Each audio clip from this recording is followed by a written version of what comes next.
ہندوستان میں دو ایسا بادشاہ گزرے ہیں جنہوں نے غلام سے ہندوستان کا بادشاہ بن گیا تھا۔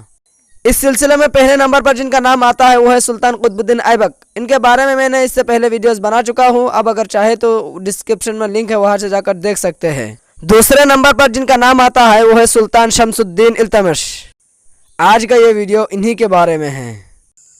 سلطان قطب الدین ایبک کے انتقال کے بعد امیروں کی اتفاق رائے سے اس کا بیٹا آرام شاہ بن قطب الدین اپنے باپ کا جانشین ہوا۔ اس نے حکومت اپنے ہاتھ میں لی۔ آرام شاہ میں حکومت کرنے کی اہلیت بالکل ہی نہیں تھی، اس وجہ سے ایک ہی سال کے اندر اندر تمام سلطنت انتشار کی نظر ہو گئی اور ملک میں سخت اختلاف ہونے لگا۔ لہٰذا ایک سال کی مدت سے بھی کم میں دہلی کے امیروں اور ارکان سلطنت نے سلطان التمش کو تخت نشین کیا، اور التمش نے 607 ہجری 1211 عیسوی میں حکومت اپنے ہاتھ میں لی، اور بہت جلد قطب الدین کے امیروں کو اور درباریوں کو اپنے لطف و کرم سے گرویدہ بنا لیا، اور یوں گزشتہ عہد کے تمام معززین التمش کے نام کا کلمہ پڑھنے لگے۔ 618 ہجری 1222 عیسوی میں چنگیز خان نے ایران، توران، خراسان، سمرقند اور بخارا ان تمام اسلامی ملکوں کو زیر و زبر اور تہ و بالا کرنا شروع کر دیا تھا۔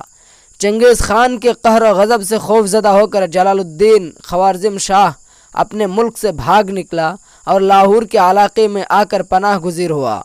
سرحدی علاقے میں خوارزم شاہ کا موجود رہنا کسی بھی طرح مناسب نہیں تھا، اس لیے سلطان التمش نے اس کی خبر سنتے ہی اس پر حملہ کر دیا۔ خوارزم شاہ التمش کے حملے کی تاب نہ لا سکا اور سندھ اور سیاوستان کے علاقے کی طرف بھاگ گیا۔ سندھ پہنچنے کے بعد خوارزم اور قباچہ میں مقابلہ ہو گیا، اور جب خوارزم شاہ کو کہیں جائے پناہ نہ ملی تو کچھ اور مکران کے راستے ہندوستان کی حدود سے نکل گیا۔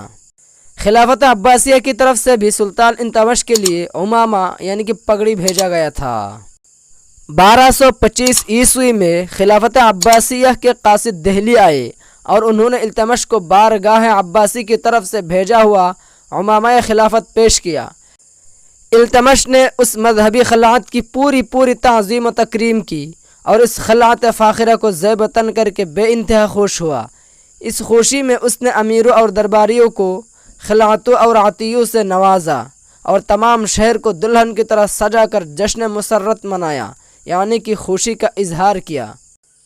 اس کے کچھ سالوں بعد سلطان التمش کی حکومت کے آخری زمانہ میں بغداد کا مشہور و معروف عالم و فاضل فخر الملک عصائی، جو پورے 30 سال تک خلافت عباسیہ کی وزارت کے منصب پر سرفراز رہ چکا تھا، کسی بنا پر ناراض ہو کر بغداد سے جلاوطن ہوا اور دہلی آ کر قیام پذیر ہوا۔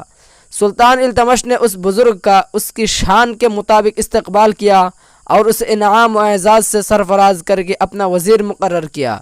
سلطان التمش کے عہد حکومت میں علماء کی ایک بہت بڑی جماعت بادشاہ کی سرپرستی میں اپنی تصنیف و تالیف سے عام لوگوں کو فائدہ پہنچاتی تھی۔ اس جماعت میں نور الدین عوفی کا نام امتیازی حیثیت رکھتا ہے۔ اس عالم و فاضل شخص نے جامع الحکایات تصنیف کی۔ اس کتاب کو التمش نے وزیر نظام الملک محمد بن ابو سعید جنیدی کے نام نامی سے منسوب کیا۔ سلطان شمس الدین التمش نے نہ صرف بیرون ہند کے علماء کی قدر کی، بلکہ وہ بیرون ہندوستان سے اچھی کتابیں بھی منگواتا تھا اور اس ملک کے علمی خزائن کو مالا مال کرتا تھا۔ آداب سلاطین اور معاصر سلاطین جیسی کتابیں باہر سے منگوائی گئے۔ ایک معرکۃ الآراء کتاب آداب الحرب تھی، جو سلطان شمس الدین کے نام پر تاریخ مبارک شاہ کے مصنف نے لکھی۔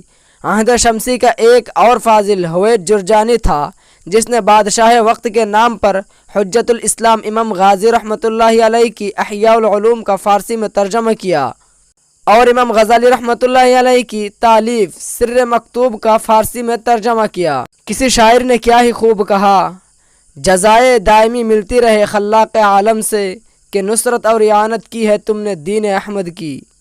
اگر بات کی جائے سلطان التمش رحمۃ اللہ علیہ کی وفات کی، تو اجین کے سفر کی تکان دور کرنے کے لیے کچھ روز دہلی میں آرام کیا، پھر ملتان کی طرف چل پڑا۔ یہ سفر التمش کو موافق نہ آیا اور اس کی صحت پر برا اثر پڑ گیا۔ وہ بیمار ہو گیا۔ بیماری نے اس حد تک چول کھینچا کہ التمش بستر پر لیٹ گیا۔ امراء اور سردار التمش کو اسی حالت میں عماری پر بٹھا کر دہلی لائے۔ دہلی پہنچ کر اس کی حالت دن بدن خراب ہوتی چلی گئی، یہاں تک کہ 20 شعبان 633 ہجری مطابق 1235 کو اس کا انتقال ہو گیا۔ خدا کی رحمت اس کی قبر پر ہو۔ سلطان التمش نے 36 سال تک حکمرانی کے فرائض انجام دیے۔ سلطان التمش کی وفات کے بعد تقریباً 10 سال تک پھر ملک میں بد انتظامی اور انتشار رہی ہے۔ ایک کے بعد دیگر کئی بادشاہ بنے مگر نااہلیت اور عیش پرست ہونے کی وجہ سے ٹک نہ سکا۔ اس کے بعد پھر امیروں نے مشورہ کر کے ناصر الدین محمود بن التمش کو تخت نشین کر دیا۔ اگر آپ کو یہ ویڈیو اچھی لگی ہے تو لائک اور شیئر ضرور کیجیے گا۔ چینل میں نئے ہیں تو سبسکرائب، اور اگر فیس بک پیج میں ہو تو فالو کا بٹن ضرور دبائیے گا۔